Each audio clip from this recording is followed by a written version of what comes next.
Um, Welcome everyone to 52 Living Ideas. Tonight we will be exploring the future of leadership, purposes, frameworks, and methods with Jeff Nugent. This is the second in a series, and I will hand this off to Jeff. Hey everyone, thanks so much for joining us here this evening. I want to share just something to give you a sense of this.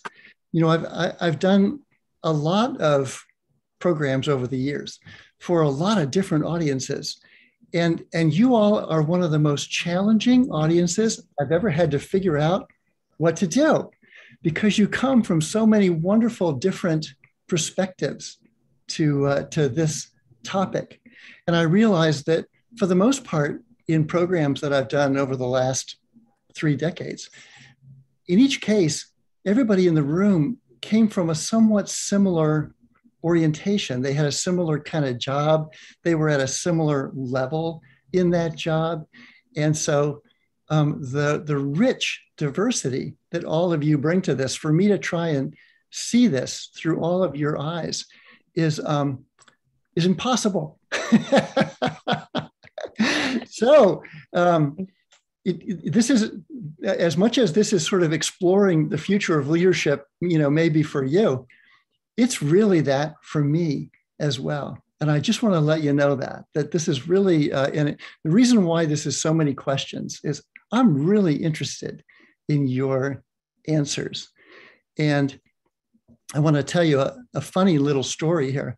I got a call since we last met from one of the graduates of my leadership programs who happens to work for one of the countries that was represented at the UN General Assembly here.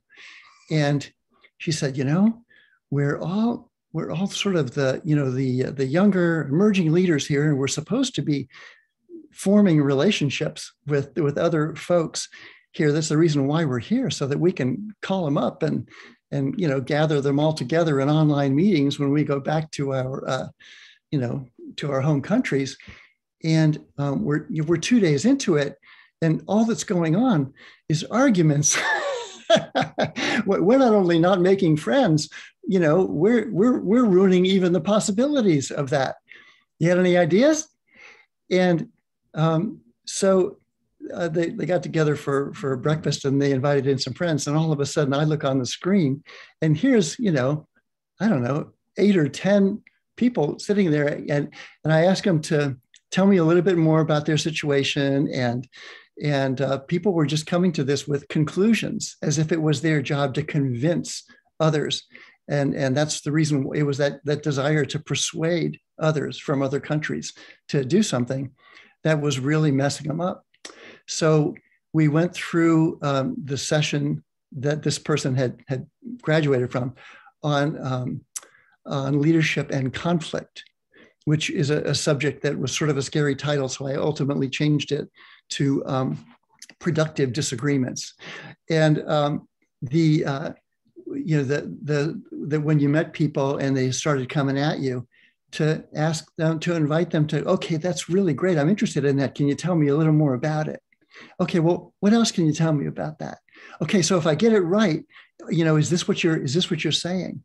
And, you know, just generate a little oxytocin in a person to compete with the adrenaline and the cortisol, so that then you might be able to say, okay, is it okay if I share with you what's going on with us? And maybe by getting that permission, you actually get to say what's happening for your assembly there. And so we did that for about half an hour, 20 minutes to half an hour. And they said, okay, we're going to go try it. You know, good luck. and they did, one of them did call me back and say, you know, they had reports that things were going better, and they really appreciated it. And it was an interesting example of both a teachable moment as well as leadership coaching to a team. And that's some of what I've been doing over the last couple of years, especially. And so you'll see when this is a little preview of where all this is going. when we get to the end of this evening's session, because it's really where I think the world is going for a lot of different reasons. But it was funny to have a little microcosm experience of it with others here in New York City who were just desperate to figure out what to do. So let's see. So in this session, what we're going to do is I'm going to invite any of you who might have had any recent experiences with others in a leadership role where you think those folks were doing well, and what you appreciated about it and what you might have gained from being a part of that experience. Then we'll review kind of a sampling of leadership descriptions that will look at a variety of different ways. I like the word descriptions rather than definitions, because I don't think anybody's really come up with a definition that settles it. And so I think descriptions is a more inclusive and creative way to come at it. We'll review some of the basic leadership styles and then move into the process of growing cohesive and effective teams. Then we'll look at kind of a framework for observing and orienting teams in a fast-changing, complex environment. Come up with our best questions and do a little lightning round of conversation about it. And I believe that will take all the time that we have. Sound good? Sounds great. I'm looking forward to it. Good deal. Okay, so so what we're doing here is we're really exploring the future of leadership. And we really are exploring it. And some of us may have much more experience than others, but we're looking to adopt a beginner's mind, however we come to this. And we will discover and consider ideas. We're not really here to debate the competing opinions. And we will prize best questions over conclusions. And this fundamental question is, in a complex and fast-changing environment, how can mature leadership help us to authentically, ethically, inclusively, creatively, and productively keep moving forward together? I think that entire societies are being challenged with this right now, as well as cities and schools and businesses and organizations and religious institutions, all manner of teams and entities. This is just by way of review, but you'll remember that I gave you last time this list of what do people want from their leaders? Trust, compassion, stability, hope, competence, capacity, integrity, communication, and wisdom gained from constant learning, continuous learning, reflecting upon their experience. And given that, I'd like to invite you to reflect on your experience of being with folks in the last couple of years who were trying to lead as everything began to speed up, and then as a variety of different challenges emerged, most of which are still with us in many ways. And my question is, I think I've got it here.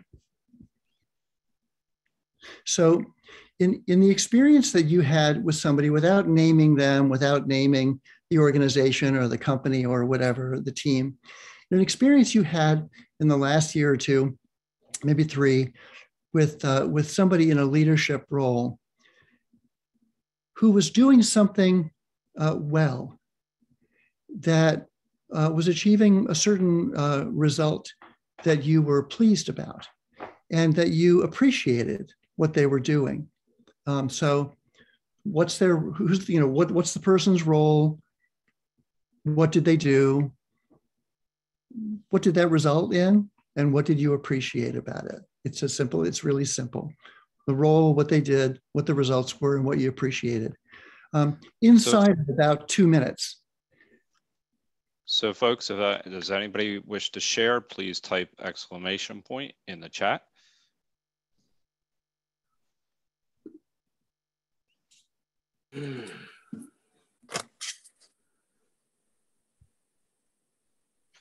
If not, I mean, I can actually go ahead and share a quick story that I really appreciated. Somebody that was doing something well. I had a friend that has a very small business, and they were doing really good cybersecurity work for the Navy. And it's a group of PhDs, but what happened was their contracts guy actually submitted, they had two proposals, and one proposal went to one contract and the other one went to the other. And they were in a bind because they didn't have a lot of cash on hand, and they were doing really great work, and our contracts department wasn't really willing to work with them. They said, oh, well, you could be a sub to another group, but you're going to lose the contract. And so I said, what are you going to do about your contracts person? He says, it was a mistake. I rationally can't, I rationally can't fire him. I want to. Wow. But he said, rationally, I absolutely cannot do it. He ended up having to sell the company because they weren't very big. It was a group of PhDs. They were a very attractive group. But he made sure to hang on to everybody. And so I respected the fact that they were doing great work and that they stood by their people in very challenging circumstances. So they're doing well again. But they're under the umbrella of a VC at this point, which is a little bit different. So that was one area where I really appreciated somebody standing up for their principles, and not overreacting to a specific situation, and that they seemingly, hopefully, they'll do well in the future. That's great. Thank you, Joe. Brian, did you have an example as well? Yeah, I can't, on my iPad, I can't figure out how to, I guess I chimed in on chat. I don't know. So I don't know, I've been retired now a while and haven't really picked up on other group activities, except I have participated in 52 Living Ideas, which I think has gone very well. It keeps drawing me back and attracts a lot of other people. So the person is Shrikant, and the action is creating this, it's a rather a broad action, but creating this platform, finding content and then presenting it in a compelling way. Probably one of the action I think that is really very good is that all of these are good. Like finding the right content has been important to me and continuing, but also being very open to the input of others has been both in terms of design, which he modifies from time to time, but more importantly, in terms of just the takeaways that we generate from each topic. So that's, to me, if I had to select one thing, it's the format that he uses to generate the takeaways. And I really appreciate it because every once in a while it gives me a chance to talk, but more importantly, I am getting a lot from hearing what other people have to say about each topic. That has been rather revelatory for me. So I really appreciate that. Brian, you might have heard of this, but one of the axioms of training adults is that people remember 90% of what they say. So giving them the invitation and the chance to do that is a very important thing. Anybody else want to join in with a quick story? I believe Laura is trying to raise. Hi, Laura. Hi. How's everybody? I was going to follow up on what was just said. I think Shrikant has done an amazing job. I come to this group kind of like really underprepared, I must say.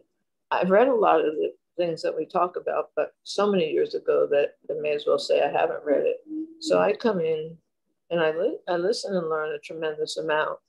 And I do have some problems with the amount of information each time. So sometimes I get the rest of it through osmosis over time, which is also fine. But I think he's done an amazing job about putting this together and sequencing it in a way that, you know, you feel, you know, if you want to think about the tree, you know, the budding tree and it growing, you know, and the trunk sort of growing, and it's big and it becomes denser and denser and bigger and more rings. And it just, you know, the branches come out.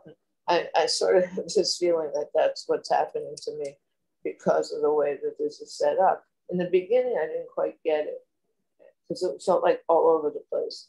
And I said, oh, this feels like Maxine Green's class to me the first time I took her philosophy of education, because she was stream of consciousness.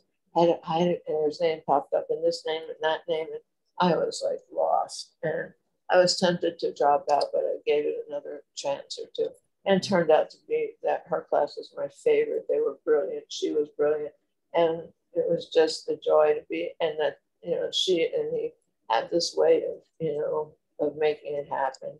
And I don't know. Okay.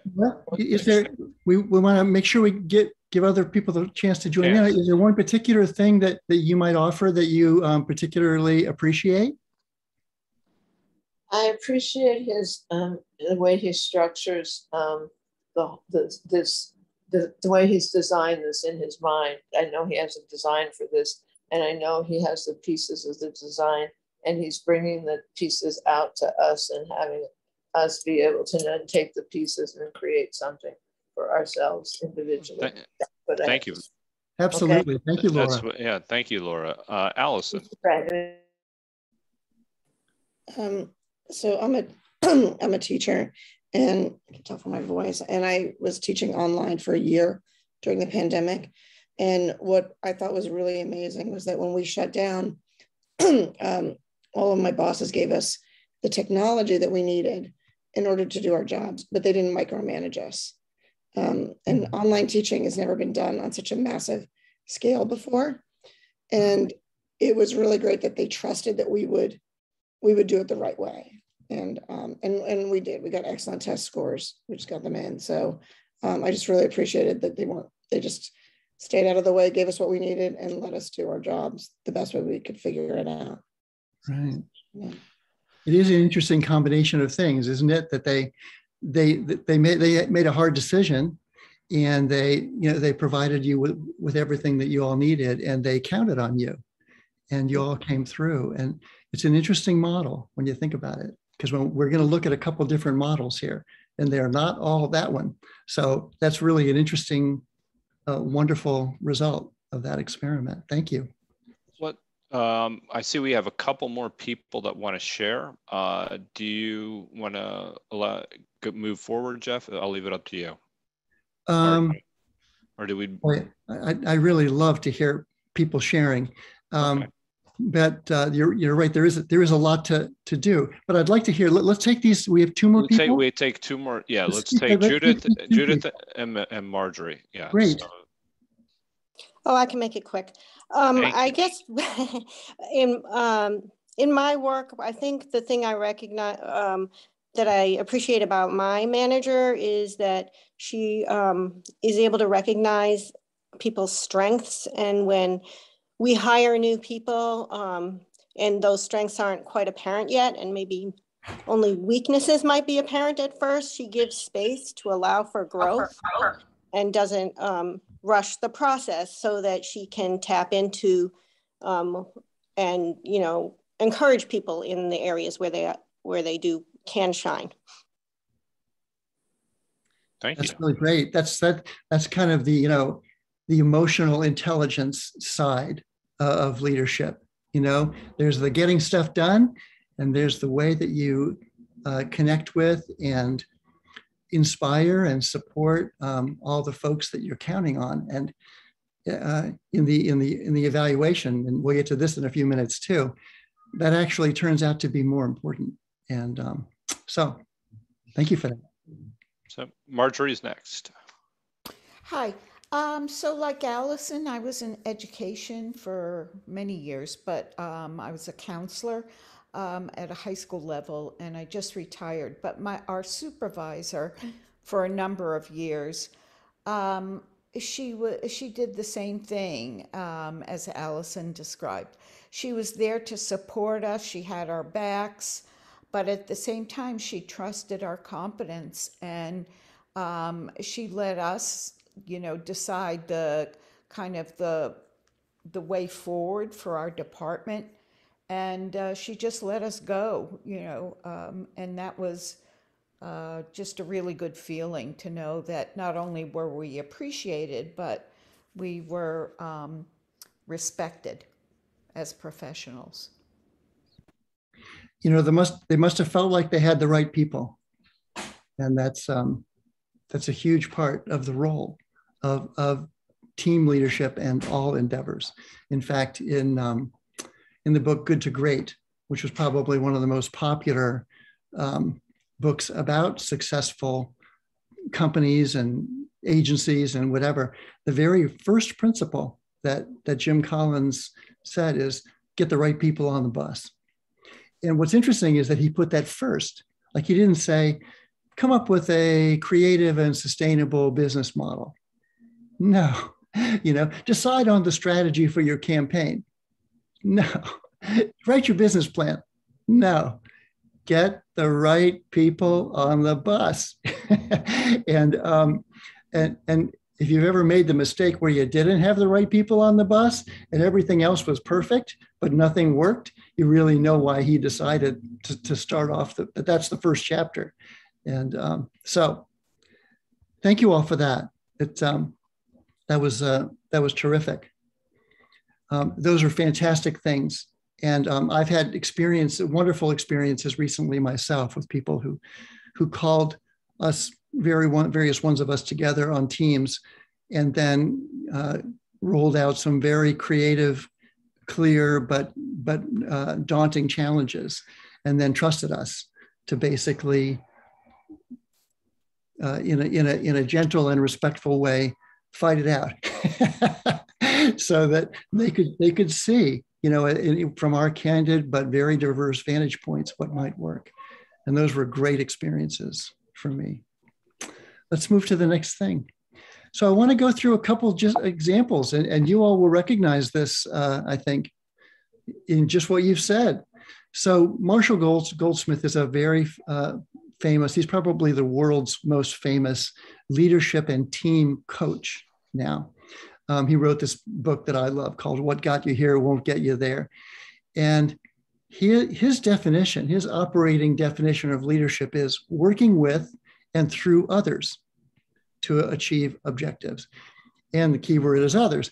And what I have found in my work with folks in leadership roles and with teams is that this step, it's a little bit like for those of us that have children, it's a little bit like having a child. Life is never the same afterwards. You cross that bridge and it's a different life. So is managing and leading others, and going from trying to be really great at what you do, educated, expert, experienced, everything it takes to be an individually great contributor to any cause, whatever it might be, to taking on the responsibility to work with and through others to achieve important objectives. It's a huge bridge to go from one place to another in that regard. So what sounds like a very simple working with and through others to achieve objectives actually turns out to be a life-changing event compared to just doing it great on your own. And then his reflection that historically leaders were mostly telling people what to do. And in the future, they will be helping people learn from everyone around them in thought and knowledge and theories and experiments and learning and responses to wicked problems and remarkable opportunities. I feel like that's really going on right now. And so I appreciate Marshall for that. I like this one as well, kind of the metaphor of the conductor of an orchestra, that while the conductor might be there in the spotlight, it's really about the orchestra. The conductor's not playing any of those instruments. All those folks are playing their instrument, and they're great at it, and they need to be. But whether it is sports or business or whatever, this is all about success. Is about how we are cultivating and holding space for others to do their best work. And those stories you were talking about there, and even what Shrikant has done for all of us who are engaged in this in so many different ways. He's holding the space very skillfully for all of us to do our best work. I thought this one is interesting with regard to the future of leadership, that here we are, wonderfully connecting with each other across the world, but on computers and phones and,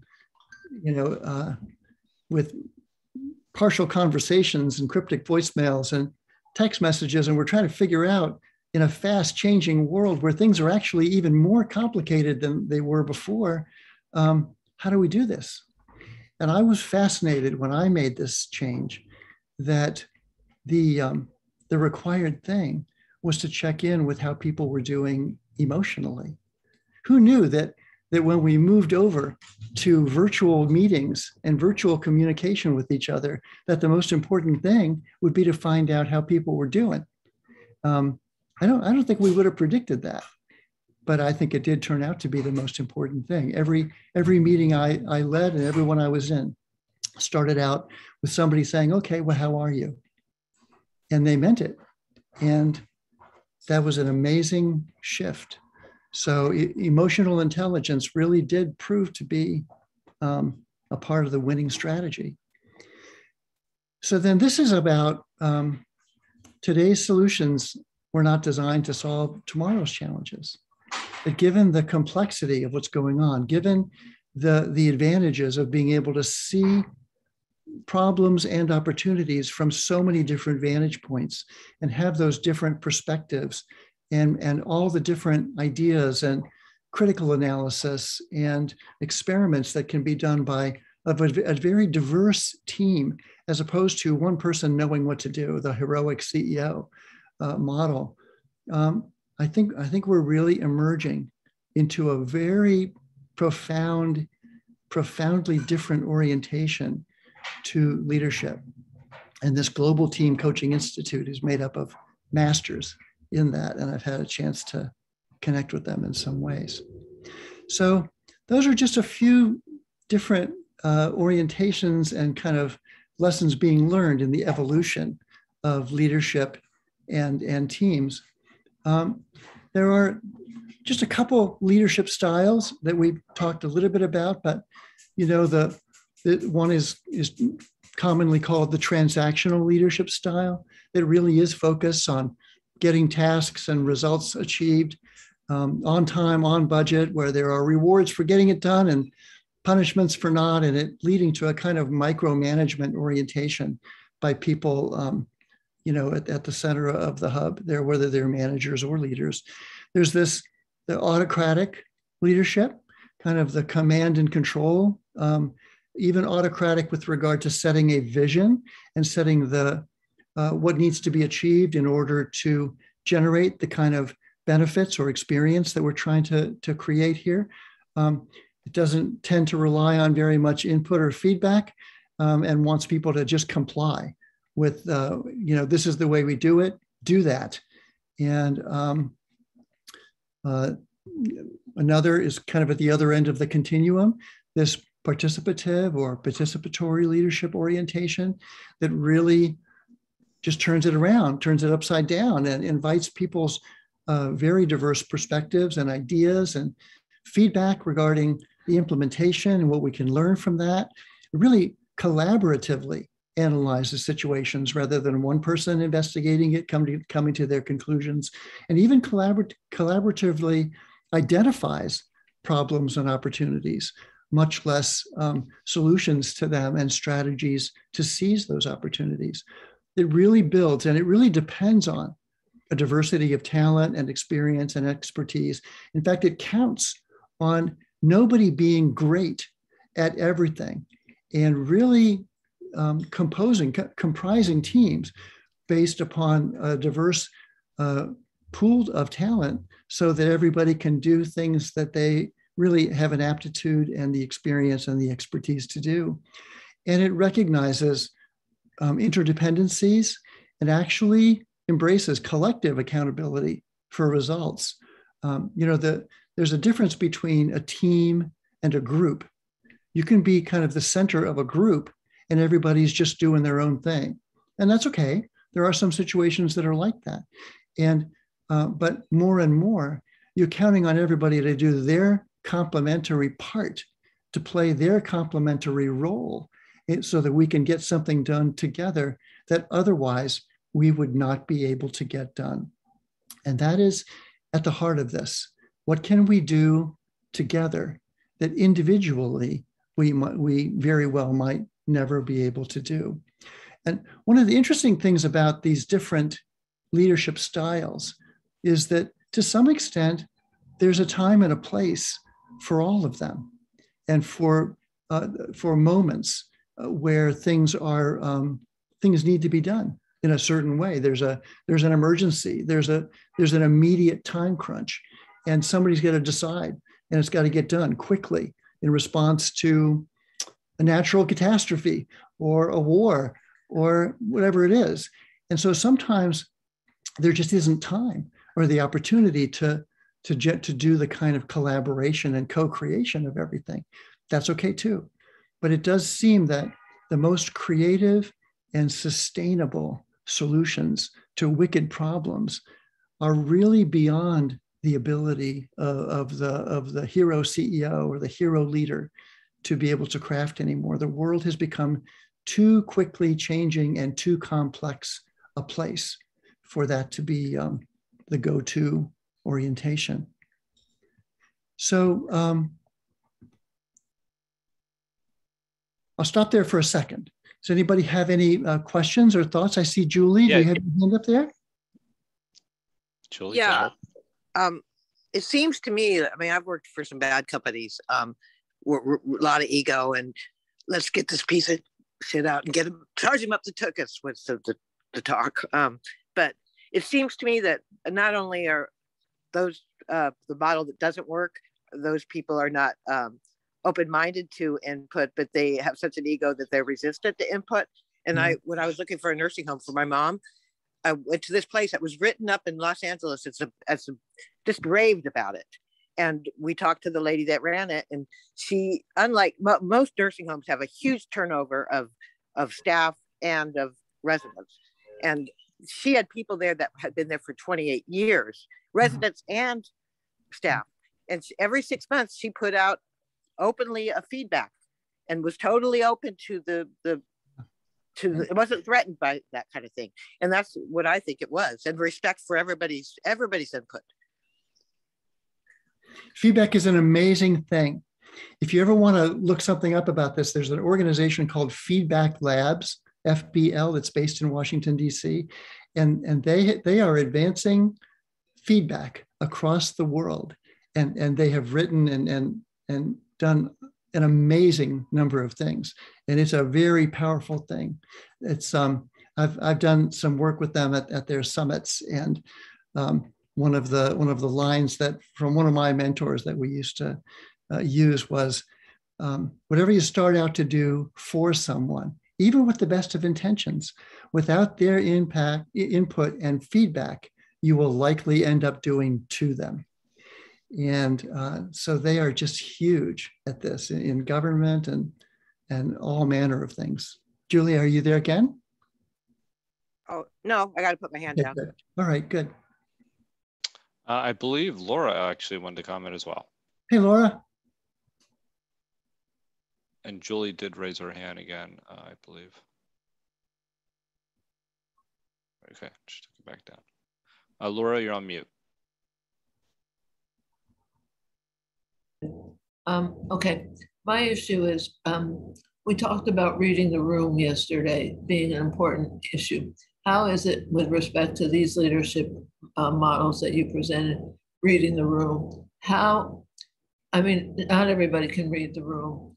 Can somebody who reads the room teach somebody else how to read the room? I don't think you can teach somebody how to read the room, but that's my opinion.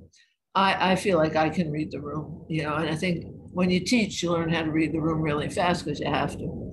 And I taught a long time. So in any case, that's my, that's a fantastic question, Laura.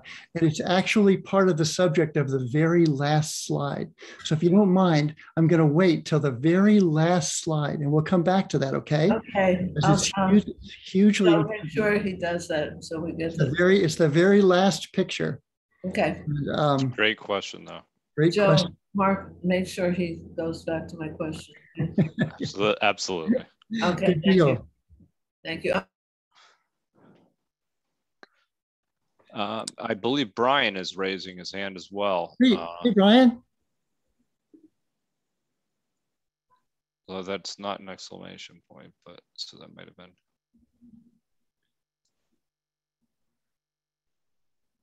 Okay, there. Is that better?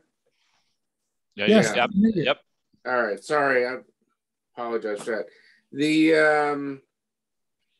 So as I've mentioned a couple times in Shrikant's meetings, I taught about 15 years in business schools, and the approach I taught for sustainability and ethics issues was and I really appreciate this presentation that you're doing, Jeff.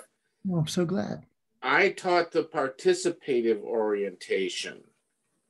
And so now I guess I've understood and aware of the transactional and autocratic.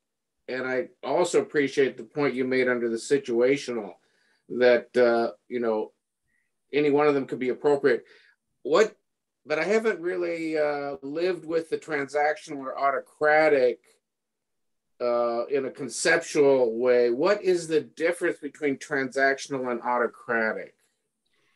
Transactional is sort of just a focus on, if you imagine kind of the micromanager who's paying attention to every little thing, and you're just going to get every little thing done, and you're going to get, your bonus, or you're not going to get your bonus based upon, the piecework or the individual task being done.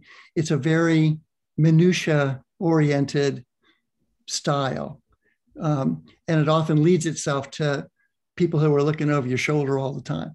Now, there are moments where that's not such a bad idea, but it's not a good long-term orientation because it doesn't inspire any sense of what we were talking about earlier in terms of trust and gaining the maximum amount from people in terms of creativity and critical analysis and ideas and experiments and learning together and feeling like you belong and all those fantastic things that are so important to a sustainable, high-performing team. But now how does this transactional, how does that differ from autocratic? Well, autocratic is just an individual who expects to make all the major decisions. And it is in a way sort of, sometimes it's called dictatorial. Sometimes it's just called directive. There are a lot of different names for all these things, but the autocratic is, I'm in charge. I don't really need anybody's input or feedback. I see your point, like they're related, but it is not necessarily micromanagement. It's making every decision, including the big ones, and without a lot of input, much less feedback. And would you say he's handing it off and giving his managers a lot of autonomy? Would that be accurate? Could be. These are the results. Get those results done. Yeah. Could be. Okay. Thank you. Could be. Yeah. There are actually about a dozen of these, but it gets a little bit, even as you're noticing, Brian, they're a little bit overlapping, many of them. And so good points, though. Good points.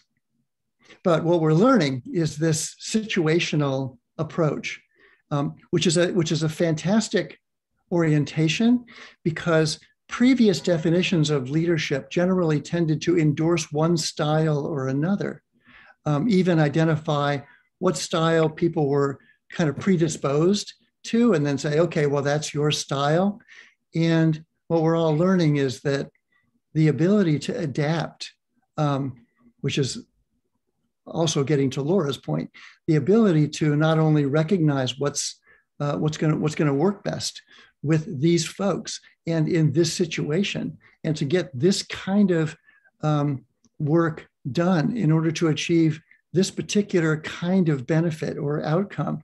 All of those things, especially when stuff is moving and changing, even the members of the team and potentially even the purposes are morphing.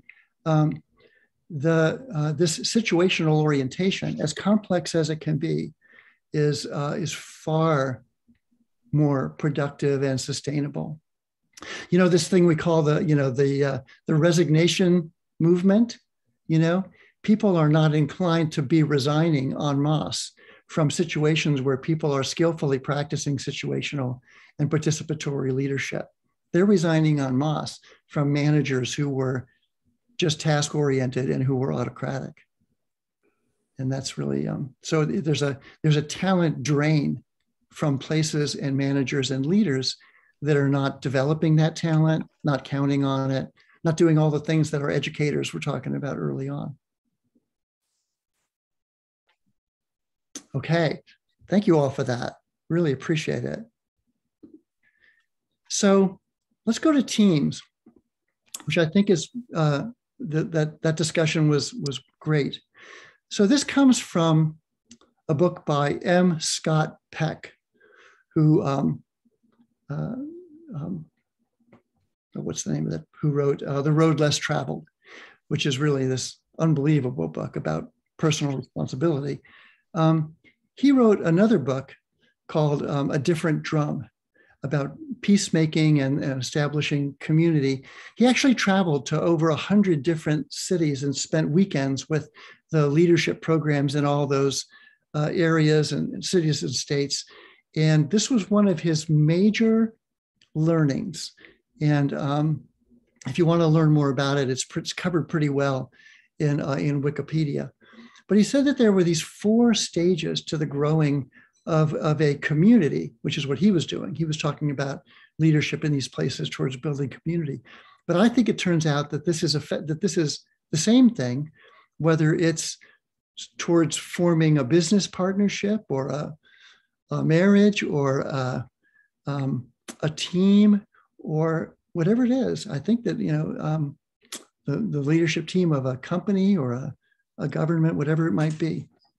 And so it's pretty simple that the first step here is where people get introduced and they consider if, assuming this team exists, or maybe it's just forming, if what it would take for them to join. Do they have that currency and do they have enough of it and do they want to pay it? And can they, or invest it, and can they actually come to the point where they are included, they are members of this entity? It could be a religious institution, it could be taking a job, whatever it is, but you belong, you know, you're a member there. And then in the second stage, people begin to say, okay, you know, I really want people to agree with me about this thing, or I want to get this specific thing for myself out of it, or I just want to achieve this particular thing, whatever it is. And there are others who disagree with me. They have a different point of view. They have competing goals. They have just some other orientation where we're not on the same page. And M. Scott Peck called that chaos.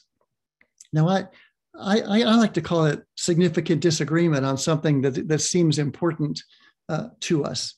I used to do this program called Leadership in Conflict, but that scared people. It was about constructive conflict rather than destructive conflict. I changed it to the title to Productive Disagreement, and people were happy about that. So the point here is in chaos, can you go over to this next stage, which you kind of end up in, that Peck called emptiness? And the question that he puts forward there is it more important to you to get your way or to be together? because there's no guarantee that you're going to get your way, but is it more important to be together with these other folks in whatever this thing is, or more important for you to get your way? Now, I think of this a little bit differently. I think of it as how this disagreement gets resolved. Like, what is the process for resolving this? Is it adequately mutually respectful? Do people get listened to? Do they get really kind of heard and they feel like people really understand what it is that they're doing and asking for, or trying to influence folks to think? And is the outcome good enough? It might not be everything that you get, but is it good enough?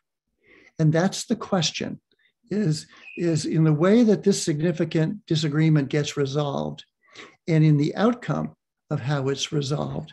Did nobody do anything that you couldn't come back from?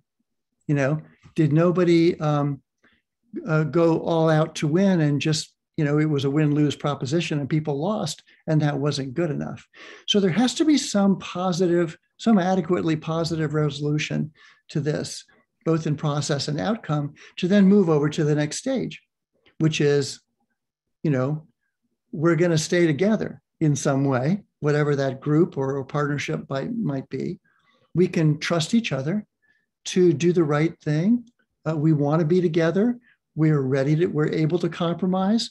We're able to come up with some new way to do something that neither of us could have actually come up with alone, which is the definition of collaboration.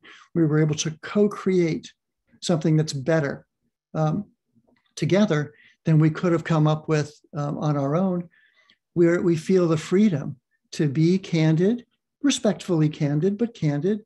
And we have a kind of a mutual respect for each other. And we believe we can survive disagreement. And we have that resilience. And one of the things that you notice when you see a lot of groups and teams is if there's no disagreement there, if there are no arguments, it's not actually a sign of high trust. It's a sign of low trust, because nobody feels safe enough to disagree. And they don't feel like the relationship can handle it. So they avoid the hard topics altogether and don't enter into those more difficult conversations. So the ability to go from just being nice and belonging to having significant disagreements and expressing them, and then having them positively, maybe it might have been difficult, but having them positively resolved, going through that loop many times builds very, very resilient partnerships and teams. But there's no guarantee that any group or team will actually get there. So that's the process. So I'll pause there for a moment and see if anybody has any questions or reflections about it.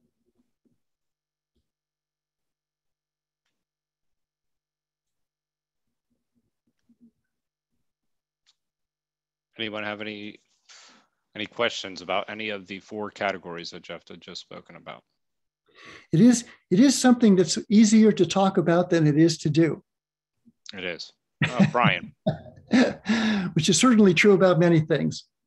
Brian, and then Julie. Oh, you're muted, Brian. Okay. I will. Am I okay now? Yes. Yep. Okay, I will put in, let me just say, partly because I think this for me, this is such a great opportunity. I've already complimented effusively, and if not, I'm complimenting effusively now Shrikant at his meetups. But I think the one inclination I've seen in those groups, in the topics selected, is it focuses on individual issues, individual activity. And I think, he would probably agree with that. And I think that leaves out this whole question of community, individual, team effort, group effort, all these things. And I've kind of flagged that in a lot of the different meetings we've already had. But I really appreciate the fact that Jeff is bringing this to the fore and focusing on it, because I think a lot of the answers to the difficulties are not just in the individual, but they're in the group and community. The answers for the individual are in the group and community, the team, and all of this, the things Jeff's talking about. You're going to love this last slide. I know I'm building up the expectations here, but yeah, and saying it both to Laura and to you, Brian, but I hope you're going to love this last slide. Not this one, the next one. And I have, again, I think that's important. I thought that was important before I ever started teaching in business school. But teaching in business school really helped me recognize it and find the words to articulate this, the importance of teamwork and cooperation and all of that. So I have spent a lot of time on it, and I would like to take this opportunity to share a little bit. In using the M. Scott Peck's framework, I certainly recognize this and I understand it because it's similar. I think I understand it. I've read his book. I've read A Different Drummer and the other book probably more than once because I've had them on my radar for decades. And this thing about the ability to disagree that you mentioned at the very end seems to be, I've found to be really important. And that's one thing I tried to teach in my business school class. I taught how to develop sustainable business strategies. So it's a very specific thing. And I kind of parachuted into the business school curriculum and context from law and corporate experience. So I never really probably fully understood the kind of things that Jeff is talking to. And that's one reason this is so exciting for me. But this ability to deal with disagreements is so important. And yeah, I developed a way to do that. It's exactly along the lines though that Jeff has flagged. And I think it's something that really needs a lot of coaching and attention and an ongoing awareness among team members as they work together. I do a lot of work, Brian, with folks in the area of diversity, equity, and inclusion. And one of the things that we've kind of landed on is that the ability to co-create in many ways can be, if it's done right, the fulfillment of diversity, equity, and inclusion. Because if we really value, not just kind of because it's morally right, if we really value each other's diverse perspectives from different vantage points and perceptions and experiences and lessons learned, we count on it. We're counting on it to be able to come up with sustainable, as you put, solutions to vexing problems or seize opportunities in a way where what we gain, it can be sustaining and then can be changed as everything shifts around us. We really actually need people who come from diverse perspectives than us. And this inclination to put together teams or groups or whatever that are not diverse turns out to be pretty stupid. And that's a big part of it. There's a book called Conversational Intelligence that was written by a woman named Judith Glaser, who passed away a couple of years ago. And she took the emotional intelligence stuff that Daniel Goleman was doing and said, listen, it all happens in conversations. So what might be conversational intelligence? And she did a great job of researching it and laying it out. But there's a group that has I think she started it, but has succeeded her, that is called the Getting to We Institute. If I remember correctly, that's it. And I think that's what you're kind of envisioning and talking about. So thank you for that. The other thing I'd mention is this, it really struck a chord with me at the very beginning when you gave this example of the young leaders at the UN that they were fighting, and you found out what they were, or you suggested, and that made sense to them, that they were fighting, that they were all presenting conclusions to each other and then trying to convince each other rather than being open. Right. And they were dueling conclusions. Yeah. And so I just, for years, I've been struggling with that in my course, and just trying to teach people, instead of presenting conclusions, present proposals. Yeah. And to get them to put not to ram the proposal down the other people's throats, but to put it on the table. Thank you, brother. People comment on it from all different perspectives. I wish we'd had this conversation before I did that. I would have stolen that from you or borrowed it. Julie. That's such a great point. Julie, yes.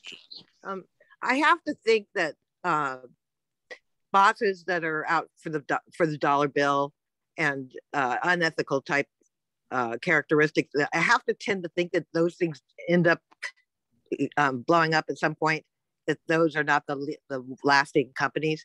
And but even given the most ethical presidents and managers, it can, even those well-meaning dueling, whatever you just said, they probably were well-meaning and ethical, but they're, aside from in the books, like Stephen Covey talks about some things like that, actually implementing preventative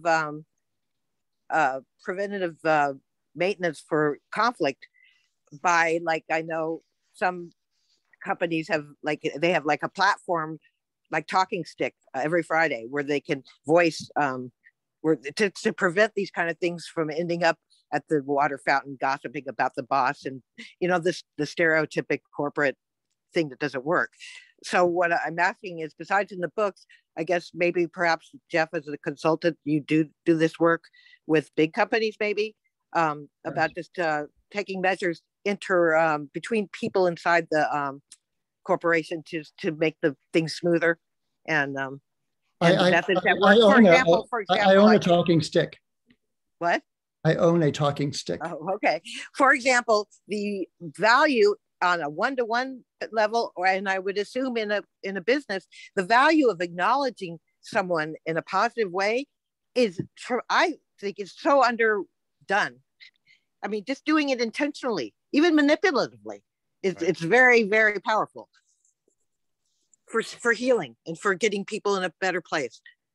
So, Julie, I have a thing that I do. We'll see if I can see it here with my hands as a way of showing people what this is. So dueling conclusions looks like this.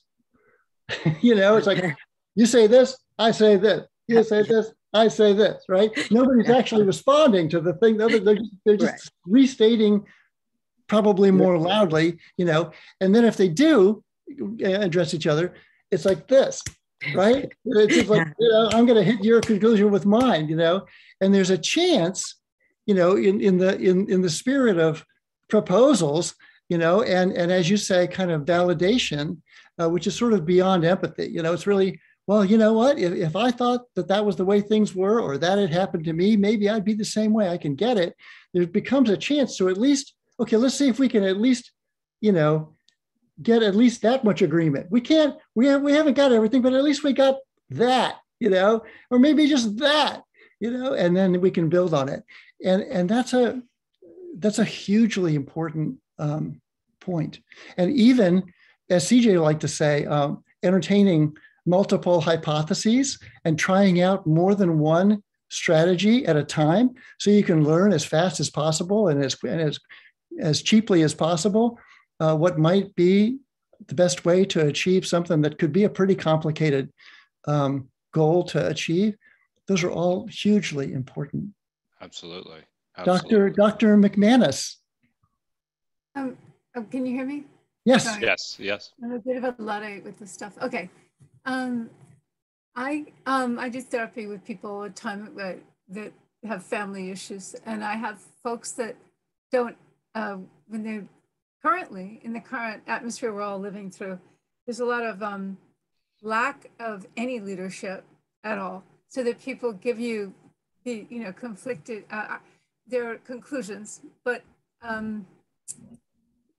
that don't match each other in any part, which is where I feel the leadership is exactly the issue then. You know what I mean? The therapist at that point plays the leader role to draw out the tiny bits of similarity that can be found in the goals that look completely disjointed or disconnected from each other. And that I don't know, that's how therapy can be, where you end up creating a hypothesis that just could work, that actually, that neither party ever presented at all. But, you make it up in order to build that bridge. It's funny though, that seems exactly what therapy is always doing, is trying to, be the leader in the room of people that have nothing in common.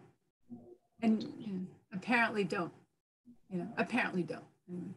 One of my best examples for that is I actually play a game with people sometimes around this story of the orange. And I'm sure most of you probably heard it, but where two parents from two different families need an orange for their daughter the next day. One needs it to take the needs the orange peel for the frosting in a birthday cake, and the other needs an orange for daughter to eat as part of her breakfast, because she's going to go running. And they get to the store, and the store closes at 10, and it's 5 minutes of 10, and there's only one orange there. And they say, here's why I need the orange, and here's I need this orange. And they say, all right, well, let's just cut it in half, which wouldn't give either one of them what they want. And if they could just pause for a second and put their own needs up on the shelf and say, okay, all I actually need is I need the orange skin, peel. And what I really want is the pulp. Okay, well, let's buy the orange, take it outside, and each of us gets fully what we want. But it takes a little bit of time and a little bit of presence of mind to be able to have the conversation that can possibly arrive at a solution that might be a win-win for everyone. And while it's a funny, silly little story, there's a lot of global trade stories that are doing the same thing right now. So, sometimes the stakes are a lot higher. Mm-hmm. Great point. Let me see if we have anybody else. I think Brian wants to make one quick comment. Oh, and Laura does as well. And then you want to get to the last slide? I'm ready when you are. Okay. Brian and Laura, could you hold your comments to the last slide? I know that it's probably relevant. Everybody ready? Do we have a drum roll here? Yeah, I say we go for it. Okay. So you'll recognize this language, from the OODA loop, that these first parts of observing and orienting, leading to deciding and acting, is I've been trying out this diagram now with a number of different teams and situations. And I know it looks ridiculously simple, and in some ways it is, and that's really good. It's also quite involved. So the first idea is that of what Shrikant likes to call context.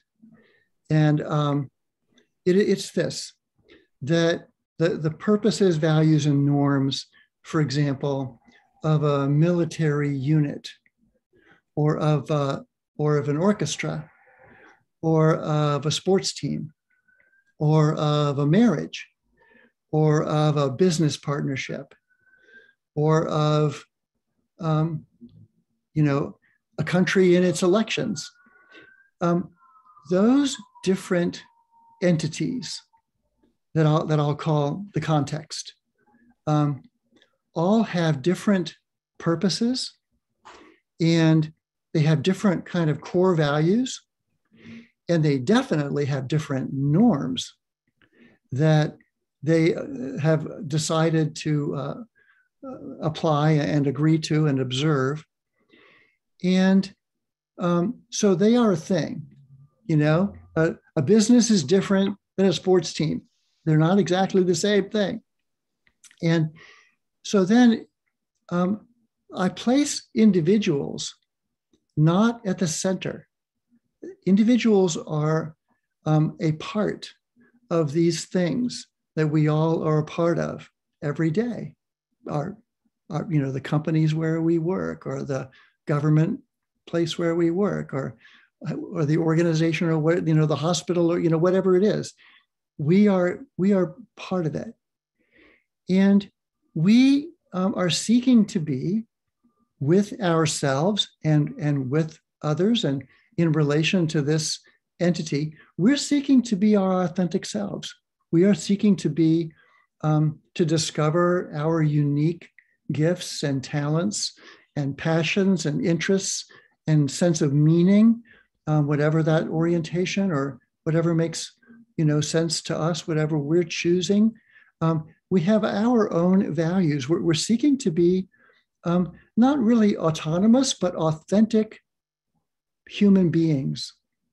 And that's a big part of our individual journey. There are, in every one of these endeavors, because all these things are not things that we can do by ourselves, there are others with whom we have relationships.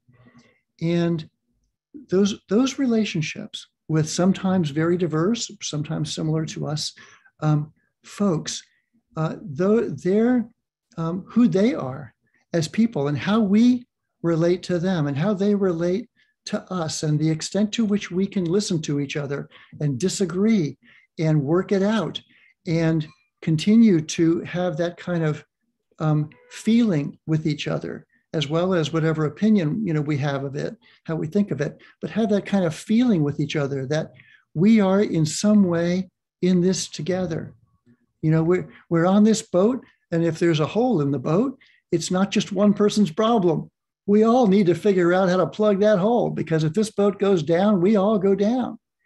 And so the sense that we are somehow we, and it's not just I and you separated and unrelated. We're somehow together in this. And we're going to work together to figure out what it is that we're going to do. And those are our actions. Those are our experiments from which we're going to decide what it is that we want to learn from the results of those actions and experiments.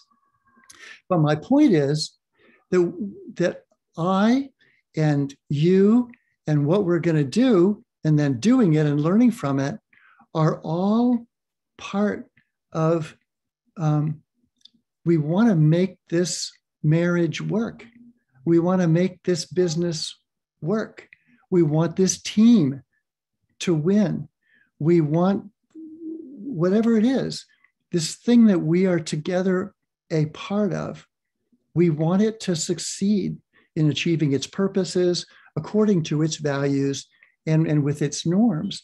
And if we need to renegotiate or shift some of those purposes or values of norms and do it together in some way that we all buy in and we all continue to own it, so we can act individually and together and do stuff that is going to help this entity to be successful, so we can gain from it what we want, which after all is the reason why we're in it, then that works. And one of the theories of leadership, and then I'll stop and ask for your ideas here. One of the theories of leadership is that the job of a leader, the role of a leader, is to be a steward of the assets of the entity to help it achieve its purpose.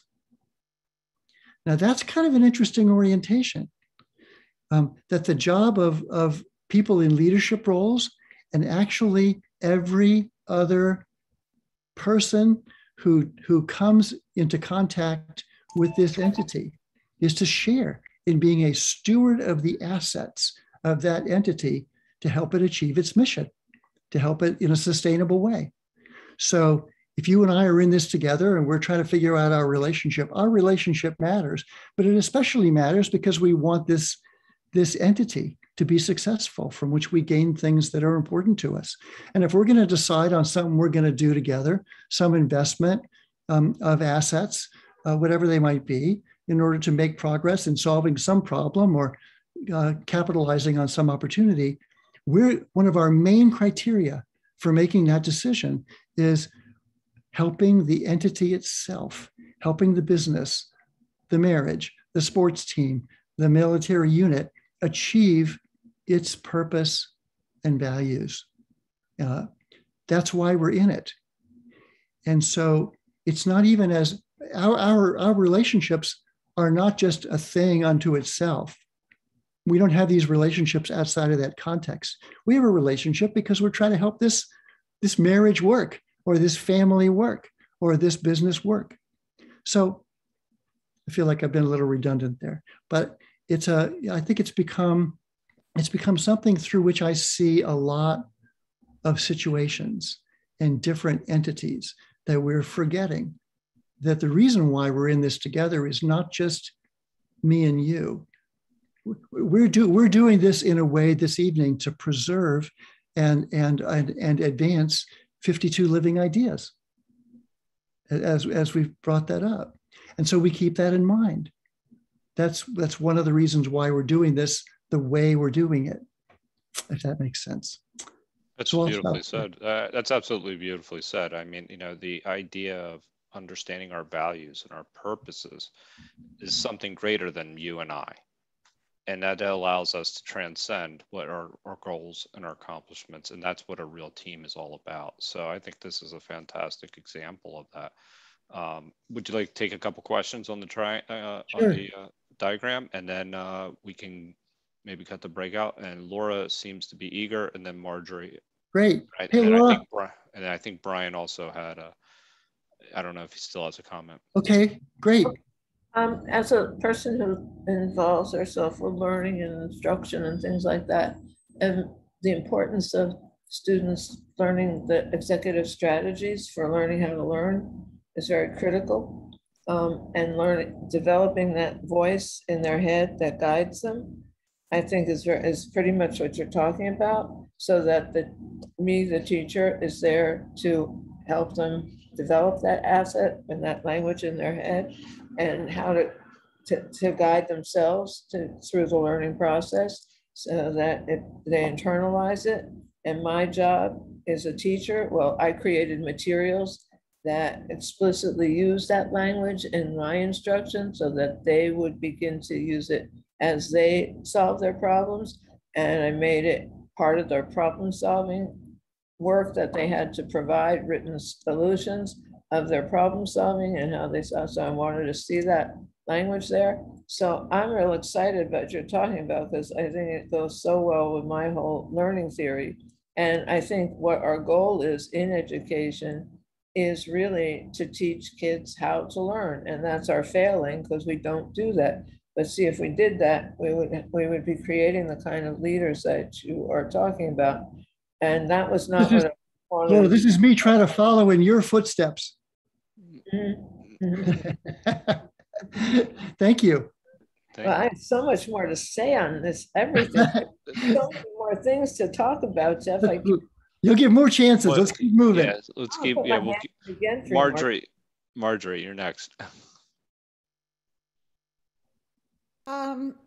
I think that one of the, and I'd like to hear any, Jeff or Joe's thoughts on this, or anyone really, is not so much the three, corners of the triangle, the relationships or the individuals or even the activities or the actions, but when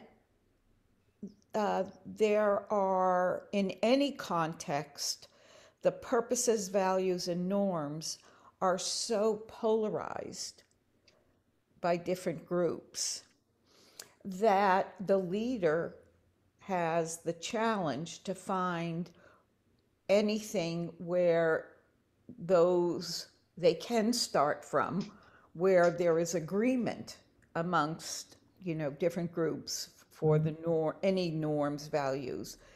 I don't know, how a leader would be able to sort of reconcile that. Marjorie, that's such a fantastic question, and it really is at the heart of so many challenges that we have across the world today. And so, this this ability to actually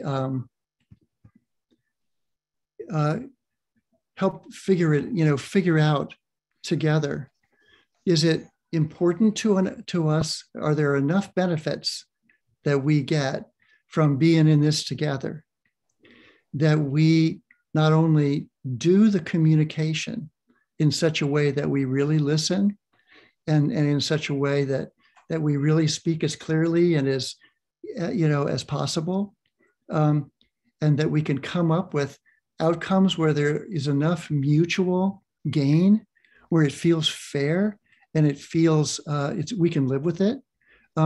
This is true on the international level between nations. This is true, within a company regarding competing opinions regarding what they should do with their own marketing campaign, or how they should invest their assets. It's just true in every arena. It's true in a marriage for people to decide how they're going to spend their money. It's no different. And so it's one of the reasons why I think that Judith Glazer's approach to conversational intelligence, that took even Daniel Goleman's work on emotional intelligence a step further, and saying, this happens, this process in this third column here that you're talking about. And that Brian said too, this is where the rubber meets the road, that we are not going to agree on everything. In fact, there's hugely important things we are never going to agree on. Can we work it out?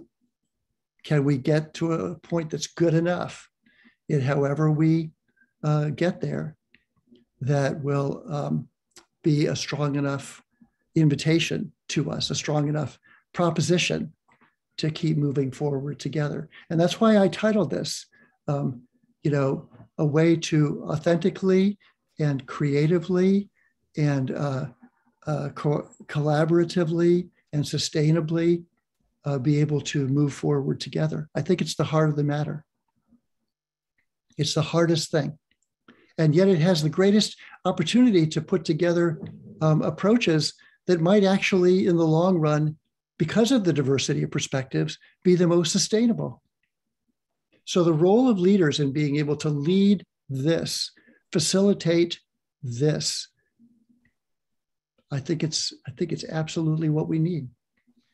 So I have Sorry. Oh, no problem. I got to do shorter answers here. No. I mean, I think that these are absolutely fantastic, and this is a very rich conversation. So please, by all means. So we'll go with Brian, Dr. McManus, then Mike, and I believe Julie, you raised your hand, and you maybe, I don't know if you want to stay in the queue or not. So Brian, go ahead. Yep. First of all, let me second what Laura said. I'm very excited about this topic. I think there's so much more to say. It really is worthy, and the way Jeff has framed it, I think, is a very productive way. It really is worthy of much more discussion. I will just have an observation, and then I'll make a suggestion. You may or may not agree with my observation, but again, on the 52 living ideas, Shrikant has had a focus, and it's been it's been self-improvement. He said that himself, but also philosophy and psychology has been his way of getting at it. Right. And looking at that, Western philosophy and psychology is very individualistic oriented. It's one person at a time. It's, everything about my consciousness, my psychology, my spirit.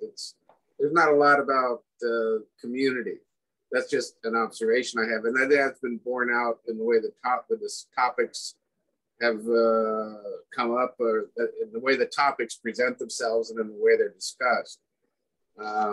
So Brian, what I would offer is that I think that maybe rather than either or, that this is a question of both and.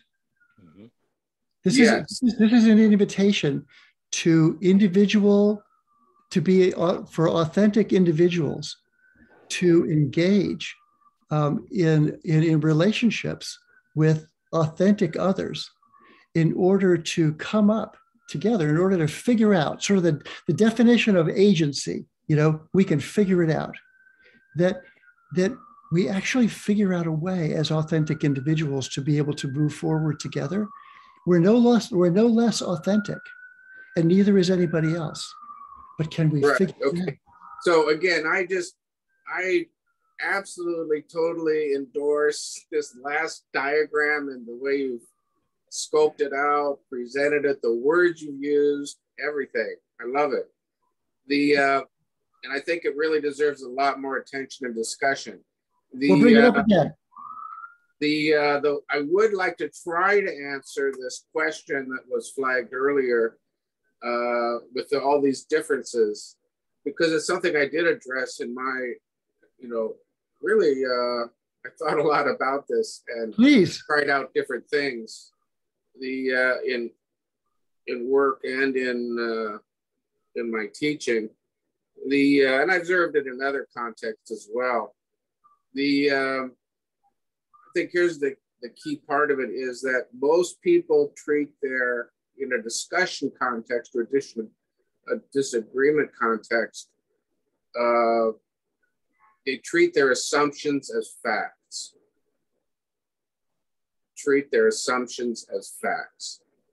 And that's, I don't think anybody really would disagree with that, except then if you get people to accept that, then they usually accept the fact that their assumptions have been unarticulated. They weren't even aware of their own assumptions.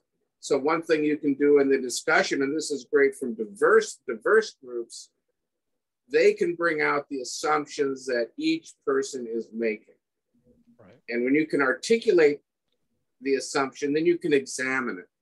So if you can get people to agree that, yes, I've been operating on this assumption and treating it like a fact, then the next thing is they admit, oh, it's even been unarticulated, and that means it's been unexamined. So they're willing to examine it. And you get them to examine their assumptions for the first time in this kind of give and take conversation that can lead to the common ground. Now, that's not all there is to reaching agreement or consensus on how to move forward. But I think that's a very important part of it. I'll tell you, Brian, one thing that I've done in situations where there was a lot of conflict is rather than people sitting across from each other at a table, I put them all sitting on the same side of the table. And then there was a big whiteboard across from the table, and I took notes on what they were saying so they could look at it together as one group rather than arguing across from each other. And the ability to see it up on a kind of drawn like this, and the ability to talk about it in a kind of external way rather than to do it in a competitive way with each other was occasionally pretty helpful. And I think that's a little bit of what you're talking about, that if you can externalize it in such a way that we can all get on the same team, sometimes you can make some progress. Right. Not always, but sometimes. Thank you, Brian. Dr. McManus.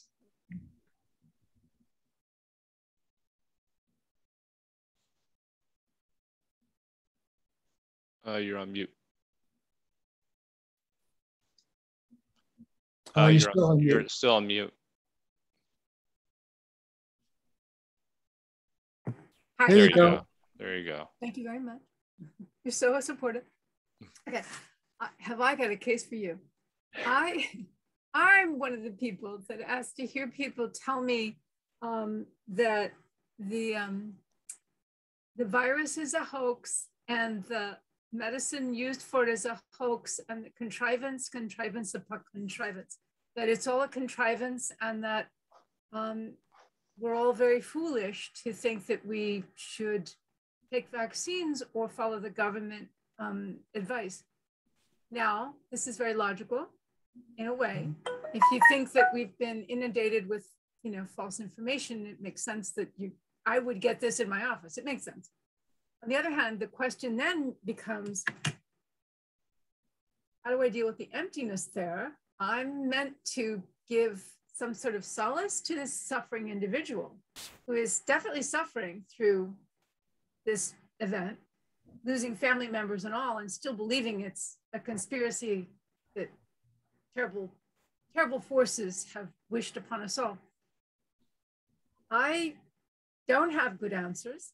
If you come at a conversation with this premise that this is all a contrivance, there's really no, I can't hook on any logic that I know of. Like a lot of us here today, I think everybody in this meeting has enough education to understand some germ theory and biology and epidemiology.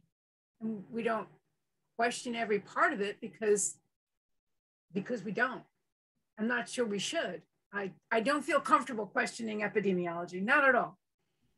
Now, in part, that's because I'm related to epidemiologists and that's a kin group thing, and I'm very comfortable with them. I don't think, oh, who says? When they tell me something, I say, okay, and I follow what they say. So I'm not comfortable questioning where I came from.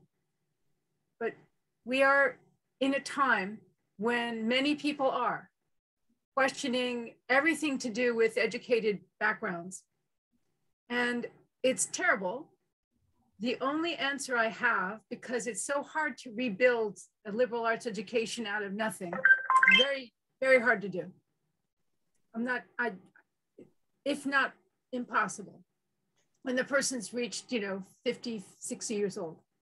So my answer is that all I can do is listen to a point where there's some comfort given, but it's not the comfort everybody today in this conversation would want. There is definitely not an agreement. In fact, it's an agreement to disagree, but at the most awful level. It's just such a powerful disagreement as to be, comical. It's just too big. It's so big. So what I have to offer is companionship of a very old-fashioned, primitive kind, right? Just unlike the dog with the in the field with the ass, that they get along because they're mammals and they have decided to relate to each other as important creatures, but there's really no combination happening, right? It's just we're breathing and living together, but that's all we're doing. That's all I'm doing with this person. But it's wacky, right? So I'll offer you a very interesting thing. So there's been a lot of work done on communications and related to stories. And, long story short, basically, they did a lot of experiments where folks were told a certain story as if it was true. And then they were given statistics and, sort of a reasonable presentation that showed that the story was wrong. And then they were asked to fill out kind of a survey. And overwhelmingly, people answered according to what was portrayed in the story, that the story is actually more compelling than the statistics, even from a credible source. And one of the things that the folks who were doing that research said, maybe there's a reason why we talk about in the area of influence, that we need to influence people's hearts and minds. And that in that phrase, hearts comes first. That most of our decisions are actually made, despite the fact that we think we're making those decisions logically, we are initially making them emotionally. And the information may at some point inform us enough to change the way we feel about it, but maybe not. And so I think that that's just a little bit of an explanation that's underneath, what you're talking about there. And it's true actually in a lot of different spheres. I'm sorry to say. It's who we are. That's a great answer. I completely agree. Thank you for that. So we have Mike and Judith that still would like to ask a question. Great. Your OODA loop slide makes me think about how different successful leaders map into that slide. And I came to the conclusion they all have a lot in common. So I thought about the management style of Attila the Hun versus the management style of Eisenhower and how he put his diverse team together. And I guess you can throw into it the management style of David Petraeus, Alexander the Great, Machiavelli, and Kissinger. And they all had a couple things in common. The first is, and that goes into the discussion of what was said about the vaccine and hoaxes. You got to get the big ideas right and define the problem to be solved and map that into the resources you have to work with. And that's the biggest issue of a manager. Now, you then have to, or a leader, you then have to try and map that into a win-win situation for your team, whatever that is, your customers, whatever they are, and even your adversaries. Right. And if you can do all that, you'll be a good leader. And then one final thing is you can do that by being loved by everybody involved or feared by everybody involved. But if you're hated by even a small part of the group or a critical amount of that group, you'll have a revolution. And they all had those ideas in common, how they handled them, even though there were a lot of differences in how they handled them. So that OODA loop thing can be applied to a whole list of things, to everything we've talked about tonight, from marriage counseling to the war in Afghanistan. I yield the balance of my time. Thank you. Thank you so much, Mike. Thank you. And then we have Judith. Now, do we want to do breakout rooms for 10 minutes maybe, or do we have time and then we'll just go right to takeaways? We might not be able to do a lightning round this evening, but it's up to you, Jeff. No, Joe, you're looking at the time and all that. I'll let you decide. All right. Well, why don't we whatever you want to do. Okay. Why don't we do really quick? Judith, you can ask your question to Jeff, and then we'll go to breakout rooms for 10 minutes and then come back and do takeaways. Okay, great. Judith? Okay, thanks. I can make it quick. I wanted to just put, I don't know, a question or thought on the table. As you were all talking, I was thinking about how a lot of times our conflicts, and you were saying marriage, communities, country, a lot of times it seems like it's the event of a greater threat that brings everybody together to rally, like I was thinking, and not always with the right answers. I'm not saying that. I'm just saying that sometimes some bigger consensus happens when all the squabbling kind of goes away, when oh my goodness, there's 9/11, there's World War II, there's a virus to a certain degree that pulls people together as or even as a family, like some greater threat happens to your family and suddenly, who didn't put the dishes where doesn't matter anymore. So I just wonder, like, how does that fit, and how can you, not find the common ground to be able to move forward in some way without having some other threat to make you rally together. it does feel like seem that what we feel brings us together more than what we think. We grow in ways to think together when we are drawn together by our stories and by our feelings. It just seems like that's who we are. So folks, we're actually going to go to breakout rooms. Do you have a specific question maybe that people can think about, or maybe? I would think what maybe one thing that resonated with you, one thing that seemed important to gain, or even one thing that it made you think, like not necessarily one thing that appeared on the screen, but one reflection that you have from this, a little bit as we've been sharing, and or one question, just as Judith was doing there, one question that seems to be really important, and both if you wish. But I think, you know, in a quick breakout room, just one thing, what really seems important to me is ... or I wonder if ... Those would be the two, you know, one thing that seems really important to me is such and such, or one thing that I wonder if. Okay, sounds great. All right, folks, I'm about to open the breakout rooms. We'll be back in 10 minutes. And Thanks for we'll such do great final conversations, takeaways. everybody. Yeah, this has been fantastic. Thank you. Thank you.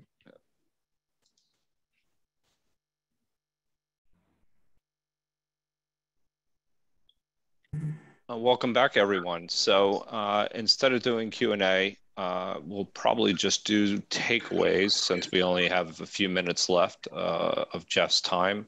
Great. And I want to be mindful of his time. He's been gracious enough to host this every week, and I think it's going to be one of the best series at 52 Living Ideas. And it's going to complement a lot of all the series that have ever been done, it'll be one of them. Yeah, absolutely. One of the top ones, we'll say. So does anybody wish to share any takeaways from the breakout rooms? Laura? Takeaway from the break, I know. Or in general.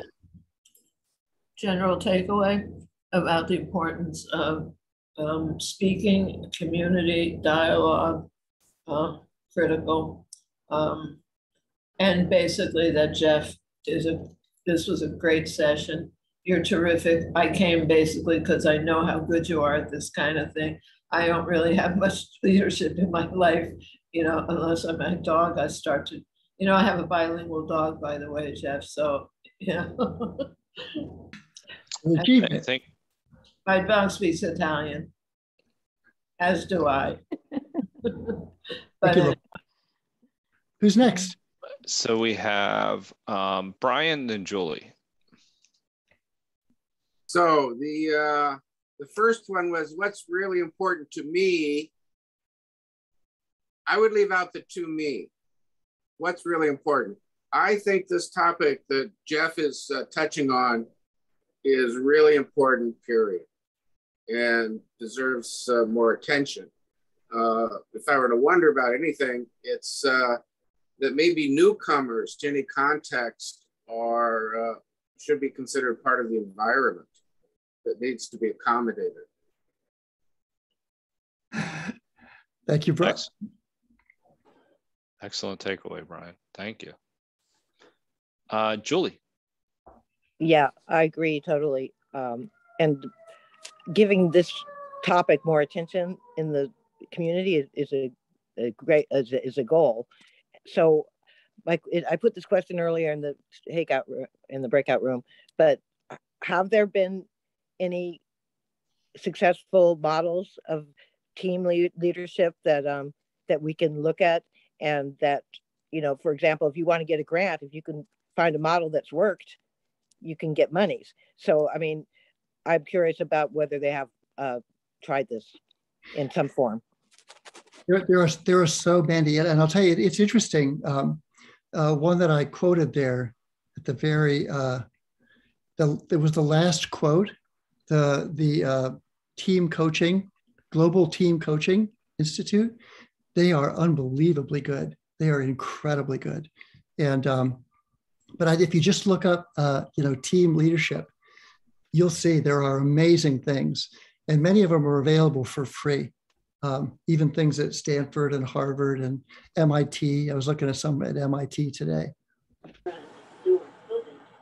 So, let me see, do we have any other hands up? If not, I am going to make a final comment. Just one, I want to say thank you, Jeff, for leading another fantastic session.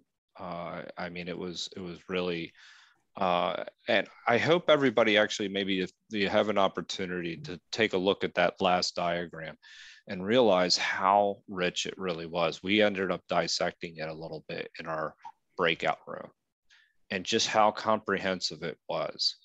If you really kind of draw out how the importance of values, purposes, norms, and just how all of these actually work together, and in the sense that very important. If everybody is on the same page with their values, that drives. And Kevin had asked a very good question: how does that? Why not community on top versus individual? But if your values are aligned, it doesn't matter. So that part is already taken care of. And how the relationships work with one another, that could be the relationships with, you could replace that with infrastructure or personal relationships, whatever you want to call it.